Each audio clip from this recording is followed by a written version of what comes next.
from nostalgia for migrant life, to the faithlessness of gold-digging women, to the threat of AIDS, to the deadly jealousy of his rivals. And he kind of anticipates his own kind of, if you like, violent demise in many of his songs.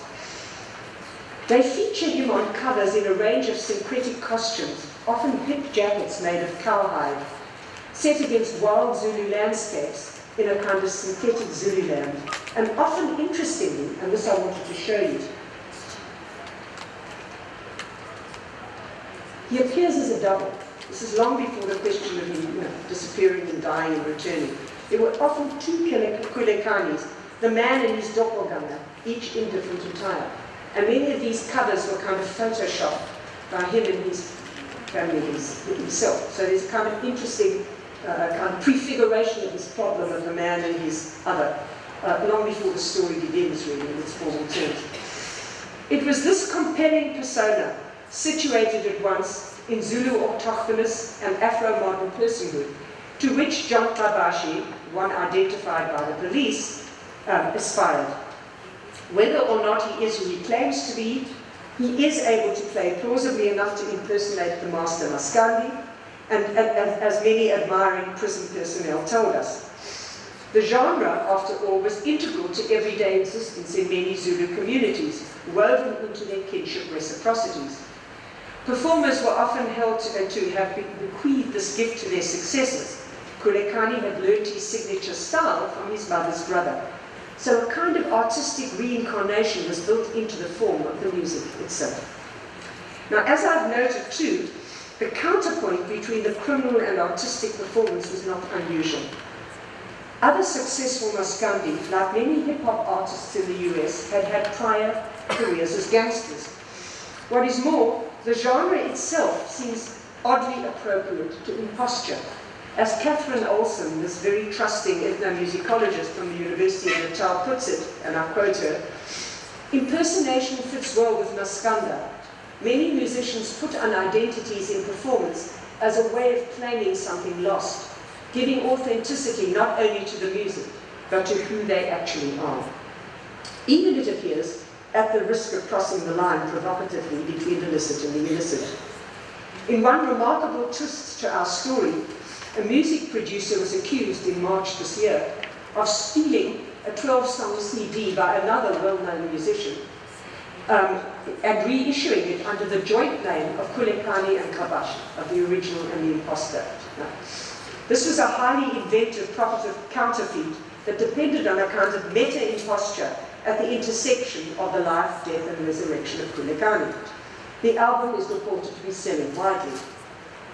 Thus does identity imposture become a labyrinthine, layered, recursive practice, woven deeply into the contemporary fabric of South African economy and society.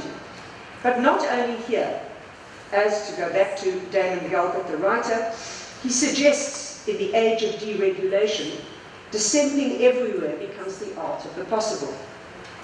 Adds law and economist theorist Richard Posner, hardly a radical cultural critic, creative imitation is not just a classical or Renaissance legacy, it is a modern market imperative. All the more so, it seems, in African post-colonies, where the line between the criminal and the creative is gossamer thin, which is why post-colonial self-fashioning rides so heavily on impostures of various kinds. Now, to my final section. Laced through this narrative patently is the unbidden matter of the law. The post-colonial era, as John and I have written elsewhere, has seen a kind of fetishism of legalities. The rule of law and constitutionalism have become the dominant global discourse, to the extent that even in the most remote regions of the planet, people have learned through a kind of populist pedagogy of rights to see themselves as homo juralis, and to address their interests and injuries by recourse to the law. In this light, it is little wonder that the case of Kulekani would end up before the courts. But here's the thing. Unlike the colonial peoples of Africa, those governed by customary law, invented and enforced by the imperial rulers, post-colonial African populations are constituted both as embodiments of culture and as national legal persons, as subjects and as citizens. as persons both ethnic and modern. Had our story been set in colonial times, it would have been dealt with by native authorities under the law of patrilineality, inheritance, marriage, genealogy. The authorities would have had little difficulty with the case. After all, indigenous African societies, at least according to colonial legal theology, were governed by ascription, by a principle of replication according to which any person might replace any other person in the same structural position, by the idea, that is, that individuality was everywhere determined by the normative quality of received social roles. Emile Durkheim famously called this mechanical solidarity. In practice, as legal anthropologists of Africa have shown, people really just accepted their positions in structures of relations, rank and status. On the contrary, African worlds have always had their own modes of establishing competitive relations among people. But once an individual had succeeded in attaining a status, plausibly, he or she inhabited it as if they were born to it, hence the label ascription. It described the outcome of a politics of personhood. In that world, once the returned son had persuaded his patriarch that he really was Kulekane, which of course he did because they actually made an ancestral sacrifice to mark this, he would have been Kulekane. There would have been no question of imposture. The question was one of social recognition, not imposture. In this patrilineal society, moreover, Kulekane's matricule would have had little say in the case. They might have rejected the returnee on affective grounds, but they would have had no legal basis for denouncing him, no legal standing. The Comaroff, the farthest people, had both culture and law on their side. But patently indigenous South Africa is no longer governed by colonial native custom, even though patrilineal and chiefship remains significant for many South Africans. It is governed by a constitution that treats every citizen as rights-bearing and gives the state the authority to determine identity and the entitlements that flow from it. Under these circumstances, Kulekane's mother's people had every right to appeal to the law and to ask for a criminal prosecution. The liberal modernist conception of personhood at the base of the law and the values that it enshrines are also significant in their lived world. The moment the law took it upon itself to act, however, it found itself mired in an unholy mess. For one thing, it was faced with claims couched in local cultural terms, witchcraft, sacrifice, kinship, that liberal democratic states find hard to translate into the language of jurisprudence. But even more so, the justice system here faced techno-juridical problems. Just as plagiarism is typically not a criminal offence in the strict sense, so imposture raises real difficulties. Unless damages can be established, which in this case is anything but clear, that you can't actually make claims of plagiarism, of imposture or fraud. Kabasi, if it is he, has not sought any material benefit. In fact, he's brought the family more money because the records in his name are selling. Hence the suggestion of the Kumala's lawyer that he had no idea what his client was actually being indicted for. Also that culturally speaking, he didn't know who the man he was representing actually is. Not surprising, this lawyer is now persuaded that the case should be tried in the Zulu customary court, where a favourable outcome is almost foregone. The further corollary being that once it is found out that his colleague is Kulekane, not Kabashe, the question of who it is that is to be tried for the other crimes becomes incredibly complicated.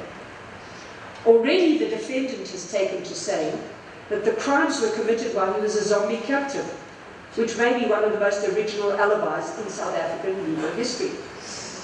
As this suggests, there's also something more profound here than the guilt or innocence of the man who may or may not be somebody else.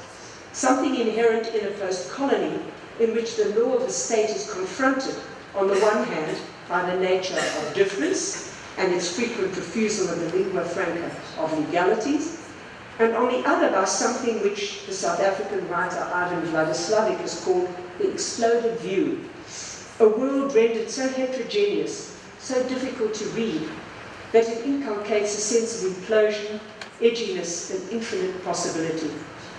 In this reconfigured world, in which people consistently renegotiate their identities, authority has a great deal of difficulty asserting itself. Mundane communicative acts, like Slavic says, and I'm quoting, often take the form of a sign language with a secret alphabet. The courts have had great difficulty deciphering that alphabet. They are often immobilized in the face of the forms of personhood and cultural practices that are presented to them, frequently unsure of what is real and what is not. Who really is the artist on the CD credited to Kulekane and his doppelganger? And who is the man on trial for fraud under the name Sibusiso Kabashi, given that his patricline have validated his existence as their son, Kulekane Comaroff? How finally is the state to deal with the growing problem of impostures of all kinds? Note that in 1999, in the Cape Province of South Africa, the second largest category of crime, according to police statistics, were counterfeit crimes. Crimes that are reported but never actually happened. Which brings me to the curious denouement of my story. One of the policemen involved in the arrest of the alleged Sibusiso Kabashi was a Brigadier Musa Kumalo. Note the name it shared with the deceased Maskandi, even although they were not kin. This Kumalo, the policeman, was a member of the Hawks, the country's elite crime-busting force. He took great pride in his role in the case. He also came with certificates of commendation for his police work, a photo of himself with Ban Ki-moon, and documents attesting to his exceptional record. As you might have guessed, this policeman was also an imposter. He was a Zimbabwean murderer who had faked his own death in order to become a South African citizen. He's currently on the run. We haven't been able to track him down.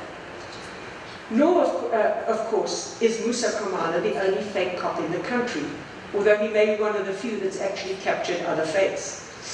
If fake or imposter is even the correct word, more to the point, human beings constructing themselves as others in a world of simulacral citizenship, a world in which self-fashioning by means of impersonation, of playing with personhood, has become commonplace, even more encouraged, a world in which the challenge of the law to deal with life in liberal democracy, made complicated by cultural differences, is increasingly under threat. It becomes impossible to draw